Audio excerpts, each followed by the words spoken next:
In today's Leeds news, Farke not under pressure, difficult January ahead, Carvalho update, FA Cup draw, Wober exit talk starts again, and Evans on Archie exit.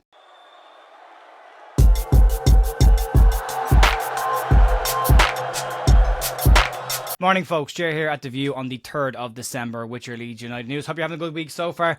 We're going to start the transition for this week, so part of today's news will be me and part of it will be Joe Blackburn. There's a bit to get stuck into, so let's not hang around, and we'll start off with talk that came out today about the future of Daniel Farke as Leeds United manager, or if there was any pressure around the manager's situations. And Leeds' away form this season has been a slight concern so far, in light of a very, very strong home form for Leeds this season. Leeds are currently sitting in third place in the league table, as we know, but sitting on the exact same points total as this time last season and in the exact same league position as this time last year.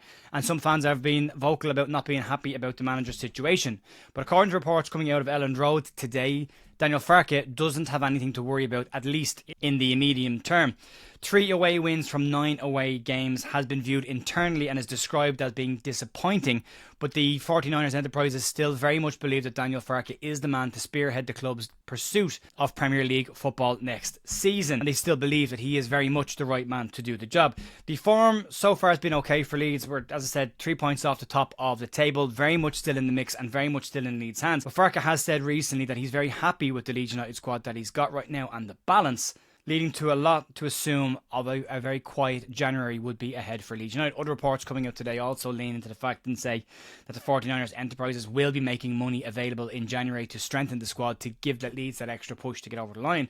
How it's spent and when it's spent remains to be seen. And we'll talk about that now when we move on to the next story, which is the January plans taken from an article in Leeds Live today. And as mentioned, January plans may very well be underway behind the scenes at Leeds United, but decisions that Leeds made in the summer may come back to haunt Leeds into this January winter window. At the end of the transfer window in the summer, into its final week, Daniel Farke was very public about the fact that he wanted a number 10, and this was the first time we'd seen Daniel Farke publicly be so descriptive about what he wanted as Leeds United manager. He told everyone in the 2 or 3 weeks leading up to the final week he wanted 4 players in. He got those 4 players in, and then the final week he was very public about wanting a number 10 as well, but Leeds didn't get that number 10, and that could be where the problems lie. Angus Kinnear talks repeatedly about the fact that the January market is a difficult market for clubs that are buying, and it is very much a seller's market and can dictate the price of any player and can even drive up or inflate prices because of demand and need. Any club buying players in January are buying them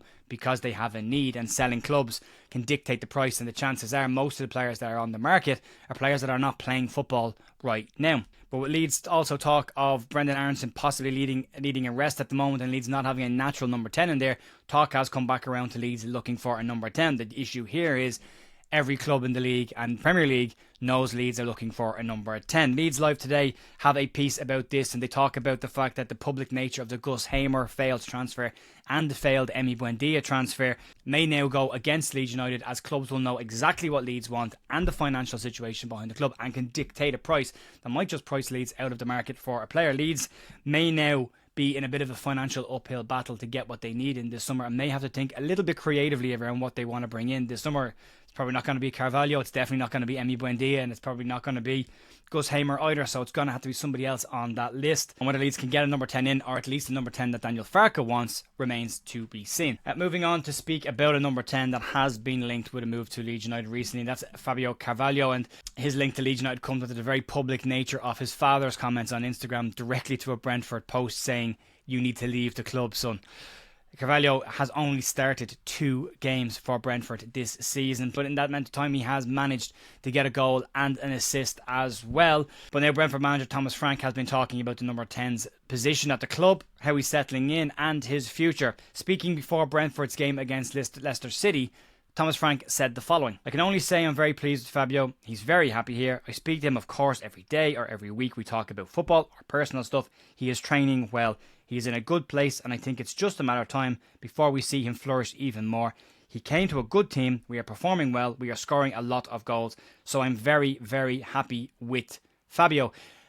Doesn't sound to me like a manager who's ready to send a player off out the door to another club, and it doesn't sound like the comments made by his father have impacted Brentford's view of the £27 million signing in the summer.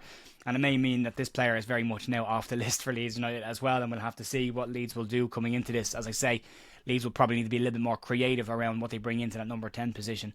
Now, for the next two stories, we're going to brush over to Joe Blackburn before coming back to me for the final story of the day. It's starting to look like there is increasing potential for a Max Wober move away from Leeds United in January, as was sort of discussed quite a lot over the summer. It was discussed over the summer because Borussia Mönchengladbach apparently had a couple of looks at him to see if they could potentially make that move happen after he had a great season with them in the Bundesliga last year.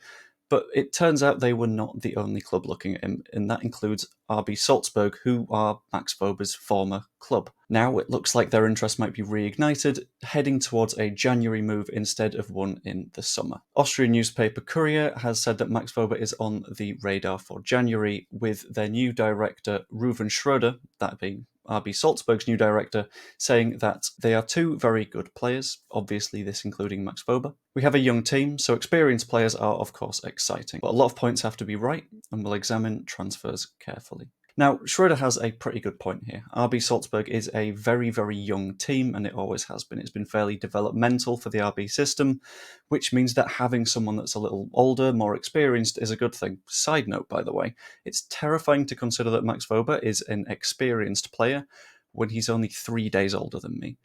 I'm not an FM Wonder Kid anymore, and that's horrifying. In my opinion, it is looking like a January move would be potentially unlikely unless Leeds United were able to get a replacement fairly sharpish or even before that move happens. This mainly being because Wober provides cover in two positions. He's played primarily as a left-back at Leeds this season, whilst playing for Austria quite regularly at centre-back. Interestingly, he's only had 100 minutes or so at Leeds United this year, maybe less than he's played for Austria, but I feel like there's a move in his horizon, whether it's next summer or in January. He's going to want to be in that Austria squad for the World Cup in the USA, and that means getting more regular minutes, and I don't think those are going to come at Leeds United. A move is going to happen. For me, it's a question of when, and I would prefer next summer, just so we definitely have the time to get a replacement in. In addition to that, we found out a little bit more about Leeds United's future in the FA Cup. Third round draw happened last night, in which Leeds United finally got a home draw. Admittedly, we've had a few as of late, I guess, since the Plymouth match last season that broke an incredibly long duck of home matches. And this time it is Harrogate at home. Harrogate are currently sitting 17th in League Two, and whilst there isn't that much of a history between the two clubs to look at, we can look at the fact that this pre-season we played them and we beat them 3-0. Admittedly, there was a goal from Jorginho Rutter, but we also got one from Firpo, we got one from Sam Chambers, which was his first ever goal at Leeds United and his first senior appearance at Leeds United. And it's looking like a really promising match. It's a good opportunity to rotate a good few players. It's a good opportunity to sort of rest the legs that have been overrun, that being Tanaka, Rothwell, Aronson, maybe play some of those younger players for their first team debuts. Should be a very good match, and if you are someone that is unable to often get to Leeds United games, it could be absolutely perfect for you, because I can see a bunch of season ticket holders, members potentially not going because it's not going to be one of the more exciting ones.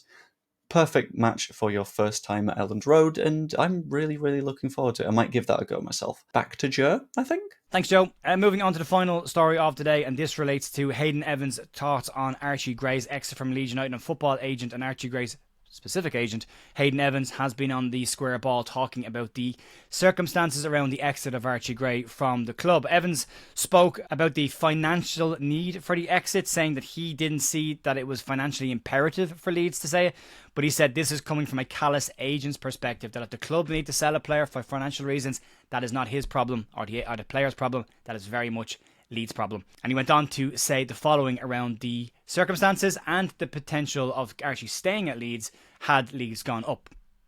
Never would we sell one of our players or move one of our players because the club said that they need the money. I mean, we had that experience of that a long, long time ago, and that was Bats. Funny enough, when basically the club made it absolutely clear that he had to go to save the club.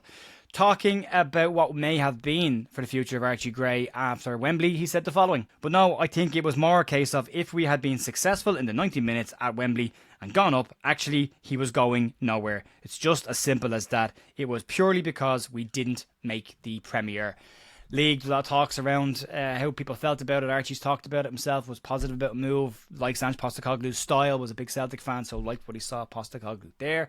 So it kind of all things lined up, and Leeds' failure to get out of this division is exactly what the problem was for most of the exits that we had last season. And again, the need to get out of it this year to avoid that happening again. We've already heard of talks around Ao Tanaka possibly moving away from the club next season should Leeds not go up, and his agents talking about the player being destined for Premier League football. And you can check that out in yesterday's news down below if you want to. And that'll be it for me and Joe for today, and tomorrow's news will be brought to you in full by Joe Blackburn. I'll be back next week, but Joe will be here on Thursday and on Friday, Wednesday, Thursday and Friday, to give you the news, and then I'm back next week. So have a fantastic rest of your day, enjoy your weekend, and I will talk to you soon. See ya, bye.